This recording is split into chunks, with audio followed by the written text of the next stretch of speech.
یا ایھا الذین آمنوا کلوا من طیبات ما رزقناکم واشکروا للہ ان کنتم ایاہ تعبدون۔ اے ایمان والو، تم پاکیزہ حلال طیب چیزیں کھاؤ جو ہم نے تمہیں عطا کی ہیں، اگر تم میرے شکر گزار بندے بننا چاہتے ہو۔ مگر دنیا میں آنے کے بعد انسان دنیائی خواہش اور دنیا کے لہو لہی میں مشغول ہو کر کے، لوگوں کے دنیا داروں کو دیکھ کر کے خود وہ دولت مند بننا چاہتا ہے، دولت کا انبار اکٹھا کرنا چاہتا ہے، سوچتا ہے کس طریقے سے میں امیر آدمی مالدار آدمی بن جاؤں اور دنیا کے لوگ مجھے دولت مند اور امیر کے لقب سے پکاریں۔ لیکن حضرات، دولت بڑی اچھی چیز ہے، یقیناً بڑی اچھی چیز ہے۔ کب اچھی چیز ہے؟ جب ہم دولت کو اللہ اور رسول کے فرمان کے مطابق خرچ کریں گے۔ اپنے اسلاف کو دیکھیے، سیدنا عثمان غنی سے امیر کون ہے؟ سیدنا عثمان غنی رضی اللہ تعالیٰ عنہ نے اپنے اس دولت کو جو اللہ نے انہیں عطا فرمایا تھا، نبی کے اشارے پر، دین اسلام پر بے دھرے انہوں نے کس طریقے سے خرچ کیا کہ اللہ کے نبی راضی ہو گئے، اللہ کے رسول پر خوش ہو گئے۔ اور جب اللہ کا نبی راضی ہو جائے، اللہ کے رسول راضی ہو جائے تو خالق کائنات راضی ہو جایا کرتا ہے، ساری کائنات راضی ہو جایا کرتی ہے۔ لہٰذا ہمیں اور آپ کو چاہیے کہ اس کے حلال کمائیں، خود کھائیں اور اپنے بچوں کو کھلائیں۔ یہ جو آج ہماری اولادیں نافرمان ہو رہی ہیں، آج ہم اپنے بچوں کے بارے میں طرح طرح کی شکایتیں پیش کرتے ہیں، بیان کرتے ہیں، اس کی واحد وجہ یہی ہے کہ ہم نے صحیح معنوں پر اپنے بچوں کو کی پرورش نہیں کی ہے، ان کو ہم نے اس کے حلال کھلایا نہیں مکمل۔ اگر اس کے حلال کھلایا ہوتا، اگر اچھی زندگی ان کی ہم نے بنائی ہوتی تو یقیناً میرے بچے اچھے ہوتے، وہ بھی وفاشیار ہوتے، وہ بھی دیندار ہوتے۔ آپ دیکھیے حضرات، اپنے اسلاف کے واقعات کو پڑھیے تو پتا چلے گا کہ بھول کر جن لوگوں نے اس کے حلال کو، جن لوگوں نے رزق کو کھا لیا، بھول کر کے اپنا سمجھ کر کے بھول کو کھایا، حضرات انہیں کس طریقے سے نمازوں میں چاشنی کی کیسے چلی گئی۔ حضرت ابراہیم علیہ السلام رحمۃ اللہ تعالیٰ علیہ ہیں، یہ اللہ کے نیک بندے ہیں، یہ آپ بہت بڑے بادشاہ گزرے ہیں، اور جب اب پر اللہ کا فضل ہوا اور انہوں نے تاریخ و سلطنت ہوئی، بادشاہت کو لات مار کر کے اور اللہ کی بندگی میں اللہ کے دین کو اختیار کر لیا، انہوں نے اللہ کو بنا دیا، اپنے خدا کو راضی کر لیا، تو اللہ نے ان کا رتبہ اتنا اونچا فرما دیا، دین کی زبان سے جو بات نکلتی تھی اللہ اسے پوری فرما دیا کرتا تھا۔ حضرت سیدنا ابراہیم علیہ السلام سلطنت چھوڑنے کے بعد اللہ کی بندگی کرتے رہے، اپنے مولا کی عبادت کرتے رہے۔ آپ اپنے اس شہر کو قبالت کو چھوڑ کر کے اور ایک دریا کے کنارے بیٹھ کر کے اپنی گزری سن رہے تھے۔ ابراہیم علیہ السلام اپنی گزری سن رہے ہیں اور اسی شہر کا ایک انسان گھوڑے پہ سوار ہو کر کے کئی سفر کر رہا تھا، اس کی نگاہ اچانک جاتی ہے کہ ابراہیم کے ادھم بیٹھے ہوئے ہیں، یہ تو ملک کے بادشاہ ہیں، انہوں سلطنت کو چھوڑ دیا، اتنی بڑی بیوقوفی کیا کہ سلطنت کو چھوڑ کر کے اور دریا کے کنارے بیٹھ کر کے وہ گزری سن رہے ہیں۔ حضرات دیکھو، اللہ کا ولی اللہ کا جب قرب حاصل کر لیتا ہے تو اللہ کا اس پر کتنا بڑا فضل ہوتا ہے، اللہ کا اس پر کتنا بڑا کرم ہوتا ہے کہ دلوں کے خطرات کو، دلوں کے جاسوس ہوا کرتے ہیں، دلوں کے خطرات کو جان لیا کرتے ہیں۔ حضرت ابراہیم علیہ السلام کے بارے میں اس آدمی نے ملک کا رہنے والا یہ سوچا ہی تھا کہ حضرت ابراہیم علیہ السلام اس کی سوچ کو اللہ کے فضل سے، اللہ کی دی ہوئی طاقت سے، علم سے جان لے، یہ سوچ کیا رہا ہے۔ اور وہ فرماتے ہیں کہ بندگان باس اللہ کو وَحَذَرْهُمْ جَوَاسِسُ الْقُلُوبِ، جو اللہ کے نیک بندے ہوتے ہیں وہ دلوں کے جاسوس ہوا کرتے ہیں، دلوں کی کیفیات کو جان لیا کرتے ہیں۔ آپ جب جان گئے تو سیدنا ابراہیم علیہ السلام نے کیا کیا؟ اپنی اس سوئی کو دریا میں ڈال دیا، دریا میں پھینک دیا۔ پھینکنے کے بعد کہا دریا کی مچھلیوں میری سوئی واپس لاؤ۔ وہ آدمی سوچنے لگا، ان کو لگ رہا یقیناً پاگل ہو چکے ہیں، سوئی دریا میں پھینک کر کے اور دریا کی مچھلیوں سے مانگنا، یقیناً یہ آدمی کا اس آدمی کا دماغ بالکل بیکار ہو گیا ہے، ظاہر ہو گیا، پاگل ہو گیا، دیوانہ مجنون ہو گیا ہے۔ اتنا کہنا تھا ابراہیم علیہ السلام کا کہ تاریخ بتاتی ہے کہ ابراہیم علیہ السلام کی وہ سوئی جس کو آپ دریا میں پھینکا تھا، دریا کی مچھلیاں لے کر کے اور سونے کی سوئیاں بتا رہے ہیں کہ لے کر کے حاضر ہو گئی۔ اللہ کا کرم جتنا ہوا، آپ نے کہا نہیں، میری وہی سوئی چاہیے جس کو میں نے پھینکا تھا۔ حضرت ابراہیم علیہ السلام نے جب یہ فرمایا تو ایک چھوٹی سی مچھلی دریا کے اوپر آتی ہے، اس کے منہ میں وہی آگ کی سوئی جس کو آپ نے دیکھا تھا اور وہ لا کر کے دے رہی ہے۔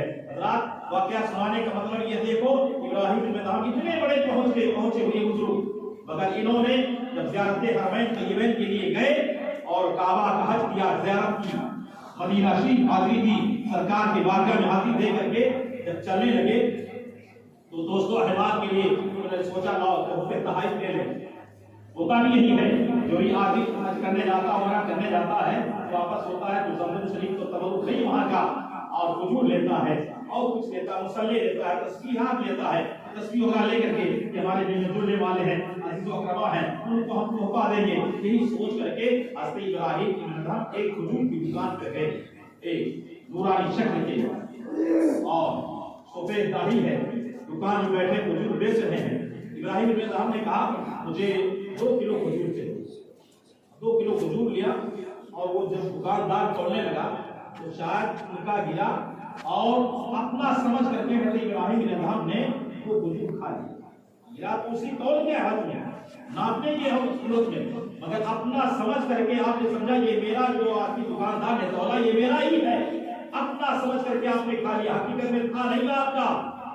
جب کھایا اس کے بعد جب اللہ کی بندگی کرنے لگے، جو پہلے نماز میں چاٹنے کرتی تھی، جو پہلے عبادت میں ان کو مٹھاس محسوس ہوتی تھی، اب وہ مٹھاس نہیں ہوتی، وہ چاشنی نہیں رہے گی، اس لیے کہ ان کے پیٹ میں اس کے حرام پہنچ گیا ہے۔ اور اللہ کے نبی ارشاد فرماتے ہیں کہ جب بندے مومن کے پیٹ میں ایک لقمہ حرام کا پہنچ جاتا ہے تو 40 روز تک اس کی نمازوں میں اس کو چاشنی نہیں ملتی ہے، اس کی دعائیں قبول نہیں ہوتی ہیں۔ ہمارا آپ کا حال کیا ہے؟ آئے دن حرام کھا رہے ہیں، آئے دن ہم اس کے حلال کی طرف ہم کوشش نہیں کر رہے ہیں۔ خوب بھی آنا چاہیے، دولت ہونی چاہیے، دولت کا مال ہونا چاہیے، بہترین محل ہونے چاہیے، اچھا مکان ہونا چاہیے، بہترین گاڑی ہونی چاہیے۔ اچھا مکان بناؤ جہاں ہمیشہ رہنا ہے، اچھی گاڑی بناؤ جہاں ہمیشہ آپ کو رہنا ہے، وہاں کی تیاری کرو۔ وہ مکان جس میں آپ جانے کے بعد ہم آپ جب جائیں گے یا کوئی بھی تین بہاری والا جائے گا تو ایسے مکان سے واپس نہیں آئے گا۔ جنت میں جب جائے گا کوئی آدمی اس کو واپس نکلنا نہیں ہے۔ جنت میں تو اللہ نے فرمایا وَلَكُمْ فِيهَا مَا تَشْتَهِي أَنفُسُكُمْ وَلَكُمْ فِيهَا مَا تَدَّعُونَ نُزُلًا مِنْ غَفُورٍ رَحِيمٍ۔ جنتی جنت میں جس چیز کی تمنا کرے گا، آرزو کرے گا، خواہش کرے گا، اللہ تعالیٰ وہ چیز کے سامنے فوراً کرنے کے ذریعے سے وہ حاضر ہوا ہے۔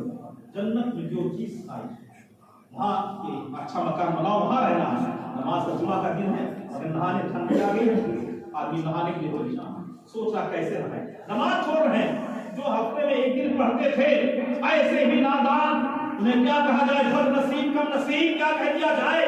اللہ کی بندگی کے لیے وہ 10 منٹ کا ٹائم نہیں ہے۔ اللہ نے ہماری اور آپ کی تخلیق کس لیے کی ہے؟ اللہ نے آپ کو پیدا کس لیے کیا ہے؟ قرآن اللہ میں قرآن میں اللہ ارشاد فرماتا ہے وَمَا خَلَقْتُ الْجِنَّ وَالْإِنسَ إِلَّا لِيَعْبُدُونِ۔ ہم نے جنات اور انسان کو اپنی بندگی کے لیے پیدا کیا ہے، ہم تو آپ اللہ کی بندگی کرنے آئے ہیں۔ حال کیا ہے؟ رات و دن لاہور میں، دنیا کے اخرافات میں، جوئے میں، شراب میں، نشے میں، دنیا کے تمام برائیوں میں اپنا جیون اپنی زندگی گزار رہے ہیں اور ذرے ذرے کا حساب دینا اللہ کی بارگاہ میں۔ قبر میں جائیں گے تو پوچھیں گے جواب میرا کیا ہوگا؟ میدان حشر میں سب سے پہلے نماز کے بارے میں پوچھا جائے گا۔ روز محشر میں جان اداس ہوا، اولی کوشش کی نماز ہوا، اس دن سب سے پہلے نماز کے بارے میں۔ اور ابراہیم بن ادہم اب نماز میں لطف نہیں آئے تو پھر تحائف تو دے دیا، مگر حضرات اب اللہ کی بندگی میں تو پہلی مٹھاس پہلے پکڑی نہیں ہے۔ آپ نے لگا کوئی کمی میرا سر ہو گئی، آپ نے کہا چلو چلے چلے اب بیت المقدس ہمارا اور آپ کا پہلا بیت المقدس چلے گئے۔ ابراہیم بن ادہم اللہ کے ولی ہیں، بیت المقدس پہنچے، نماز عشاء پڑھی، عشاء پڑھنے کے بعد دروازہ بند ہونے کا ٹھٹائی ہوا اور ابراہیم بن ادہم نے کیا کیا کہ جو چٹائی کنارے تھی مسجد کے اندر بیت المقدس میں گئے، کھول کر کے اس نے اپنے آپ کو لپیٹ دیا۔ کیوں لپیٹ لیا؟ سرکار فرماتے ہیں 40 ابدال ہوتے ہیں، اوتاد ہوتے ہیں، نوجوان ہوتے ہیں، رقبہ ہوتے ہیں، سب کی ڈیوٹی لگی ہے۔ حدیث شریف میں بخاری کی حدیث ہے، سب کی اللہ نے ڈیوٹیاں لگائی ہیں۔ بغیر وسیلے کے آدمی کی زندگی پار ہو ہی نہیں سکتی، نہ دنیاوی نہ اخروی۔ لہٰذا جو لوگ وسیلے کے قائل نہیں ہیں انہیں سوچنا چاہیے اور نبی کی حدیث کو سمجھے سامنے رکھیں۔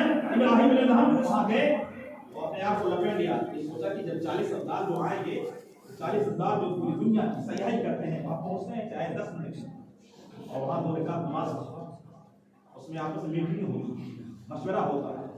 آپ گئے اور چھوڑ اپنے آپ کو چنائی میں لپیٹ دیا.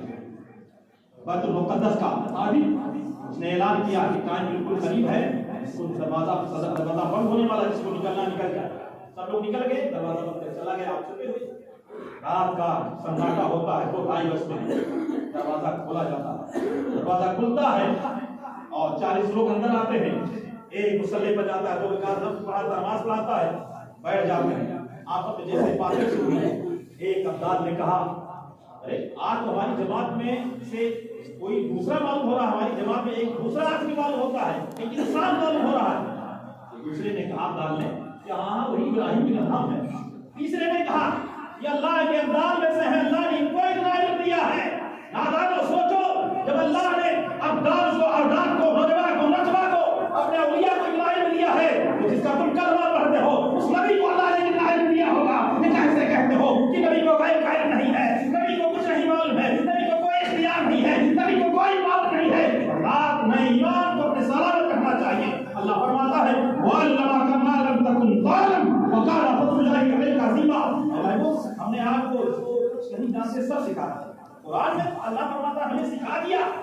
تم کیسے نبی کے کلمہ پڑھنے والے ہو کہتے ہو نہیں معاذ اللہ. ارے کوئی بھی بات معلوم ہوتی، کوئی وجہ ہوئی ہے، اللہ نے پوشیدہ رکھا ہے تو کوئی وجہ ہے. جیسے تیمم کی آیت کیوں نازل ہوئی؟ حضرت عائشہ کا ہار گم ہو گیا تھا. تاریخ پڑھو، اپنے آپ کو گمراہوں کے چکر میں مت کرو، ایمان عقیدہ سنبھالو. اگر ایمان عقیدہ ہے تو سب کچھ سلامت ہے. سجدے بیکار ہیں، روزے بیکار ہیں، نمازیں بیکار ہیں. ایسے ابراہیم الدھام کے بارے میں چوتھے نے کہا، کیا کہا؟ یہ وہی ابراہیم الدھام جو حج کرنے گئے تھے تو 2 کھجور اپنا سمجھ کر کے انہوں نے کھا لیا تھا اس دکاندار کا. اور 5واں کہتا ہے یہی تو وجہ ہے اس کو نماز میں وہ لذت نہیں مل رہی، اس لیے کہ اس کے حلال کھا لیا انہوں نے. اس کے حلال نہ کھا کر کے اس کے حلال میں حرام کا 2 کھجور ان کے پیٹ میں چلا گیا. اب چٹائی سے باہر آ گئے. ابراہیم الدھام باہر آئے، پوچھا. اس کے بعد پوری بات واقعہ لمبا ہے، ٹائم ہو گیا. مدینہ شریف پھر گئے اور دکان پہنچے، اس سے معافی مانگا. تو چونکہ معافی مانگنے کے لیے پہنچے تو حضور نہیں تھے، ان کا لڑکا تھا. کہا کیا ہوا؟ کہا کہ ایسا میٹر ہوا، ایسا معاملہ ہوا. وہ لڑکا سمجھ گیا کہ یہ آدمی بڑا نیکوکار ہے، اللہ کا ولی ہے، اس سے جو مانگو کہ اللہ تعالیٰ اس کی دعا قبول فرمائے. کہا وہ تو میرے باپ کے مالک تھے، میرے باپ معاف کریں گے، میں کیسے معاف کروں گا؟ کہا باپ کی جائیداد کا بیٹا ہی مالک ہوگا، اگر آپ نے معاف کر دیا تو آپ کے ابو بھی معاف کر دیں گے. اس نے کہا جب جنت میں جانے لگے تو مجھ کو لے لیں تب ہم معاف کروں گا. اس اللہ کے ولی نے فرمایا یقیناً جب ابراہیم الہم جنت کی طرف اپنے قدم کو اڑائے گا، حکم رب کی ہوگا جاؤ جنت میں، تو تمہیں اپنے ساتھ لے کر کے جائے گا. اللہ کے ولی کی طاقت ہے، اللہ کا یہ معاملہ ہے. لہٰذا دیکھو ابراہیم الہم ولی ہو کر کے 2 کھجور کھا لیا تھا بھول کر کے، ان کی نماز میں شاشی چلی گئی. اور ہم اور آپ اگر روزانہ حرام کا کھائیں گے تو داؤ نماز میں برکت کہاں ہوگی؟ ہمارا کتنے کم اٹھے گا، ہمارا قدر نیکو کے ساتھ اٹھے گا. لہٰذا اللہ کی بارگاہ میں آپ سچی توبہ کریں اور اس کے حلال کھانے کی کوشش کریں اور کھائیں اور خود کھائیں، اپنے بچوں کو کھلائیں. تب نماز کے لیے ہماری کوشش ہوگی، ہم نماز پڑھیں گے، نیک کام کریں گے، ہمارا ذہن گندا نہیں ہوگا، ہمارا دل صاف ہوگا اور دل صاف رہے گا، اپنے سارے حالات صاف رہیں گے. اللہ تعالیٰ کی بارگاہ میں دعا ہے اللہ تعالیٰ کو آپ سب کو اسی طرح سے چلیں فرمائے اور اس کے حلال کھانے کی